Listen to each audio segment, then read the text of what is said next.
पिला माने आज आम तुम नवम श्रेणीर समेटिव एसेसमेंट 2 रे जो क्वेश्चन गुड़ी को आसीथिला ऑब्जेक्टिव टाइप क्वेश्चन से आम क्वेश्चन गुड़िकर आंसर आज आलोचना करिबा। तो तुम प्रथम क्वेश्चन थिला गोटे वस्तु 20 मीटर उच्चतारू मुक्त भावे तलकू खसुची वस्तुर मोट यांत्रिक शक्तिर की परिवर्तन हब। तो पिला माने तुम माने शक्ति संरक्षण नियम जानिछ। तो से शक्ति संरक्षण नियम अनुଯାयी वस्तुटी तलकू खसुथिबा समय रे प्रत्येक स्थान रे वस्तुर गतिज शक्ति और स्थितिज शक्तिर जोगफल अर्थात वस्तुर मोट यांत्रिक शक्तिर परिमाण सर्वदा कौन रही था स्थिर रही था हैला। तेणु आंसर तुमर ये सी बिट हम सामान रहिबो हैला। गोटे वस्तु 20 मीटर उच्चतार मुक्त भाव में तलू खसुची वस्तुर मोट यांत्रिक शक्तिर की परिवर्तन हब सर्वदा समान रहिबो। तापरे 2 नंबर देख कौन 1 किलोवाट घंटा केते जूल। ऑप्शन अच्छी 3.6 into 10 to the power 6 joule.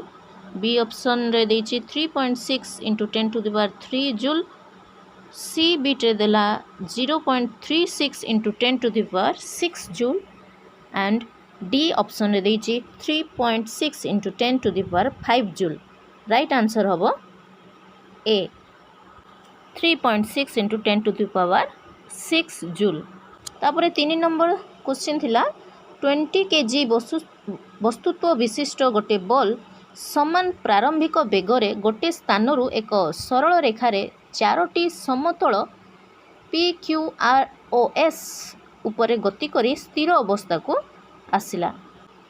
तार परिवेग और समय रो ग्राफ विभिन्न समतल पाई निम्न दिया जाइछि। केउ समतलटी बॉल उपरे अधिक बल प्रयोग करुछि। देख एठारे 20 केजी वस्तुत्व विशिष्ट गोटे बॉलटी प्रारंभिक बेगरे गोटे स्थानरू सरल रेखार 4टी समतल रे पी क्यू आर एस उपरे गति करिकी स्थिर अवस्था को आसिला। तो ये ग्राफ देखिकी तुमको कहबा को पड़िबो जे बॉल केउ समतलटी बॉल उपरे अधिक बल प्रयोग करुछि। एठारे एस जहाँकि 2 सेकेंड रे पहुँची से कौन कर स्थिर अवस्था को पलि आसी माने या उपरे अधिक बल प्रयोग होइछि। तेणु आंसर हम तुम एस समतलटी बॉल उपरे अधिक बल प्रयोग करुछि बीट डी। तापर जीवा 4 नंबर क्वेश्चन 2टी वस्तु मध्य संघात घटिला जदि वस्तु समूह उपरे कौनसी असंतुलित बाह्य बल प्रयुक्त न हुए तेबे वस्तु समूह पाई निम्न प्रदत्त उक्ति मध्यरु केउटी सत्य हेब। ए बिटे देछि वस्तु समूहर मोट संवेग अपरिवर्तित रहिबो। तापरे देछि वस्तु गुड़िक समान समय रे स्थिर अवस्था को आसीबे। सी बिट्रे देछि प्रत्येक वस्तुर संवेग अपरिवर्तित रहिबो एवं डी रे देछि प्रत्येक वस्तु समान त्वरण अनुभव करिवे। आंसर हबो ए बिट वस्तु समूहर मोट संवेग अपरिवर्तित रहिबो। तापरे 5 नंबर देख गोटे कठिन वस्तु को पृथ्वी पृष्ठरू चंद्र पृष्ठ को निया गले उक्त वस्तु पाई निम्न रे दिया जाइथिबा केउ उक्तिटी सत्य हेबो। ए बिट्रे देछि चंद्र पृष्ठ रे वस्तुर ओजन पृथ्वी पृष्ठ रे तार ओजन सहित समान रहिबो। चंद्र पृष्ठ रे वस्तुर ओजन पृथ्वी पृष्ठ रे तार ओजन ठारू अधिक हबो। सी बिट्रे देला चंद्र पृष्ठ रे वस्तुर वस्तुत्व पृथ्वी पृष्ठ रे तार वस्तुत्व सह समान रहिबो ना डी ऑप्शन देछि चंद्र पृष्ठ रे वस्तुर वस्तुत्व पृथ्वी पृष्ठ रे तार वस्तुत्व ठारू अधिक रहिबो। एठी राइट आंसर होची तमरो सी ऑप्शन चंद्र पृष्ठ रे वस्तुर वस्तुत्व पृथ्वी पृष्ठ रे तार वस्तुत्व सहित सह समान रहिबो। हैला। तापरे 6 नंबर प्रश्न देइथिला प्रतीक गुड़िक सेमानंकर स्वाभाविक अर्थ बुझाउथिबा बेले निम्नोक्त मध्यरु क्यों गति समीकरणटी ठीक नुहे। तो मैंने जानीच जे गति समीकरण आम 3टा पढ़ी v equal to u plus a t s equal to u t plus half a t square आ गोटे थिला v square equal to u square plus 2as। तो ये देख डी ऑप्शनटा जोटा कि गति समीकरण नुहे, तो यहाँ राइट आंसर हम डीटा v square equal to u square minus 2as यहाँ समीकरण टी ठीक नुहे। तापर 7 नंबर जावा गोटे वस्तु भूमि ठारू 20 मीटर उपरू स्थिर अवस्थारू मुक्त भाव में पड़ा भूपृष्ठ रे पड़ाकू यह केते समय लागिबो जी होची 10 मीटर पर सेकेंड स्क्वायर। तो एठारे कौन देछि भूमि ठारू केते दूर रे अछि 20 मीटर उपरे रही वस्तु, तो एस होची 20 मीटर स्थिर अवस्था रही तेणु यू होची 0। तो ये पचार जाइए केते समय टी आम बाहर करने को पड़ो एवं जी आमको देचे 10 मीटर पर सेकेंड स्क्वायर। तो आम गति समीकरण s equal to u t plus half g t square पकेबा। तो देख एस जगह आम पकेबा एस हूँ आमर 20 metre equal to u 0 into t आम लिखिदेबा टी प्लस हाफ इंटू 0 मूल्य केते 10 मीटर पर सेकेंड स्क्वायर गुणन टी स्क्वायर हैला। तो 20 metre equal to 0 into t होची 0 प्लस एठारे आम कैंसल करिबा 10 को 2 द्वारा भाग करिबा 2 पंचा 10 हैला इंटू टी स्क्वायर। तो 20 metre equal to 0 into t होची 0 प्लस ये आसला आमर 5 मीटर पर सेकेंड स्क्वायर गुणन t square. 20 metre equal to तुमर लिखा 5 metre by second square into t square. तो लेफ्ट हैंड साइड को जदि आम 5 मीटर बाई सेकेंड स्क्वायर आनिबा तो ये लिखा आम 20 मीटर इंटू तुम जानिच जे जेतले पार्श्व परिवर्तन हम यह हो कौन सेकेंड स्क्वायर उपरे रही बाई 5 मीटर है इक्वाल टू टी स्क्वायर। तो ये आम जो कैंसल करवा 5 चौको 20 तो 4s square equal to t square आसला। तो 4s हूँ 2s रो whole square equal to t square t equal to root over 2s रो होल स्क्वायर। तो आंसर हूँ 2s हम आंसर। तो राइट आंसर तुम ये 7 रो सीटा 2s राइट आंसर। 8 नंबर देख 4टी गाड़ी PQROS रो समय दूरता ग्राफ निम्न रे प्रदर्शित होइछि केउ गाड़ीटीर बेग सर्वाधिक हबो। राइट आंसर होची एस गाड़ीटीर बेग सर्वाधिक हबो। 9 नंबर देछि प्रश्न गोटे पदार्थ रो अवस्था परिवर्तन बेले पदार्थर केउ भौतिक परिमाणटी स्थिर रही थाए। फास्ट देला सांद्रता तापमात्रा तापर देछि दैर्घ्य डी ऑप्शन देछि आयतन। ए भितर तापमात्रा होछि राइट आंसर बी ऑप्शन। तापमात्रा भौतिक परिमाणटी स्थिर रही थाए। 10 नंबर प्रश्न जीवा निम्न रे दिया जाइथिबा रासायनिक यौगिक मध्यरु केउटीर ऊर्ध्वपातन प्रक्रिया हुए। तो ए भितर देछि zinc chloride copper chloride silver chloride तापर देछि अमोनियम क्लोराइड। राइट आंसर होछि डी अमोनियम क्लोराइड कहीं यह गोटे ऊर्ध्वपाती पदार्थ। नेक्स्ट 11 नंबर जीवा सांद्रता गुणन आयतन कहार एकक। वस्तुर सांद्रता होछि वस्तुर वस्तुत्व बाई वस्तुर आयतन। तो सांद्रता गुणन आयतन हम वस्तुत्व तेणु सांद्रता गुणन आयतन वस्तुत्वर एकक। तो राइट आंसर होची एटा। 40 ग्राम पोटासियम क्लोराइड 100 ग्राम जल 313 केल्विन रे द्रवीभूत होई एक परिपक्व द्रवण सृष्टि करिछि।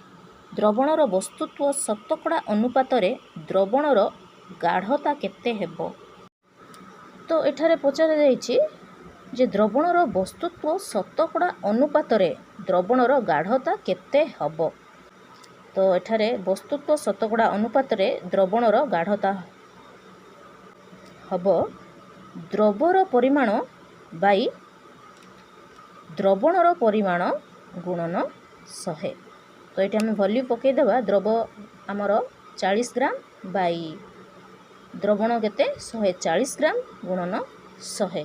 तो जितेबाला आम कैंसल करवा आम पाइबा ये 200/7 है निजे कर कैंसल कर। तो ये आसो 200/7 ताकू तुम हरण जिते कर आंसर आसो 28.57। Option B is the right answer. तापरे 13 नंबर जीवा निम्नलिखित क्यों यौगिकर रासायनिक संकेतटी ठीक नुहे।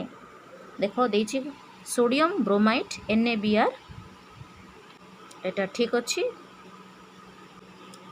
क्यूप्रस क्लोराइड CuCl तापरे देछि अमोनियम फॉस्फेट NH4 PO4 एटा भी ठीक अच्छी। जिंक सल्फेट रो संकेत हूँ ZnSO4 ये भूल दि जाइए Zn2SO4 नुहे। तो ये भितरु ये 4टा ऑप्शन भितरु केउटी ठीक नुहे डी ऑप्शन टी ठीक नुहे है आ सब A B C ठीक अच्छी डी टा ठीक नुहे।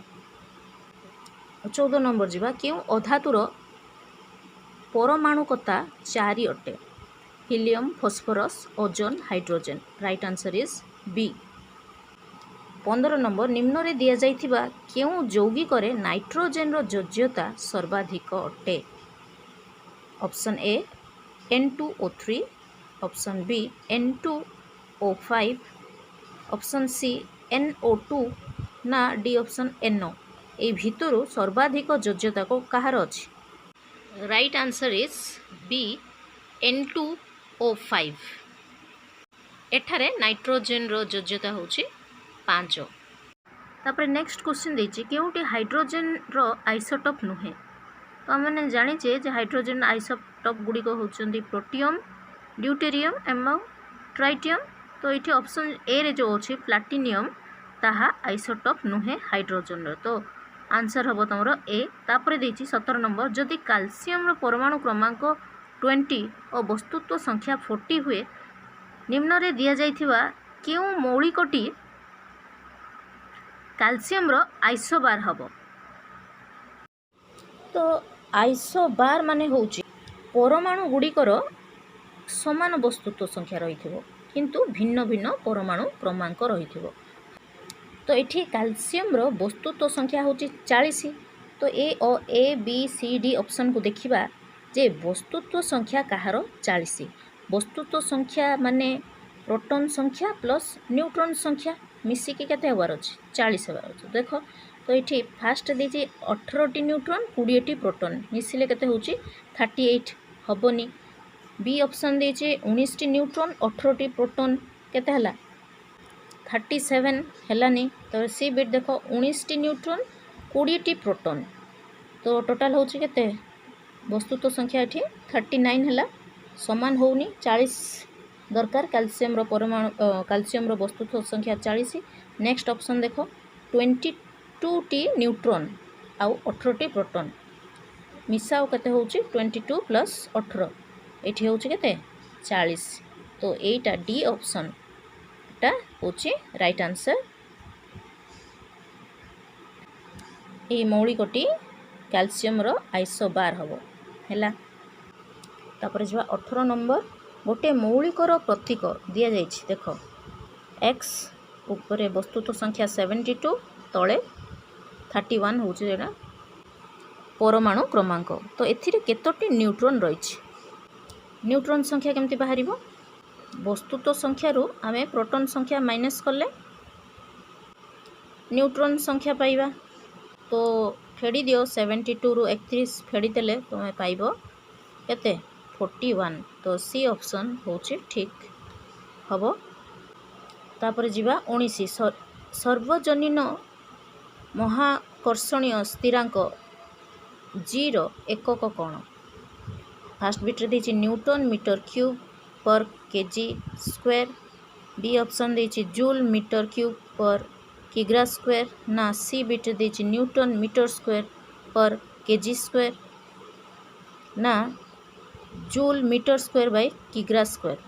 राइट आंसर होछि सी टा हबो न्यूटन मीटर स्क्वायर बाय किग्रा स्क्वायर हैला।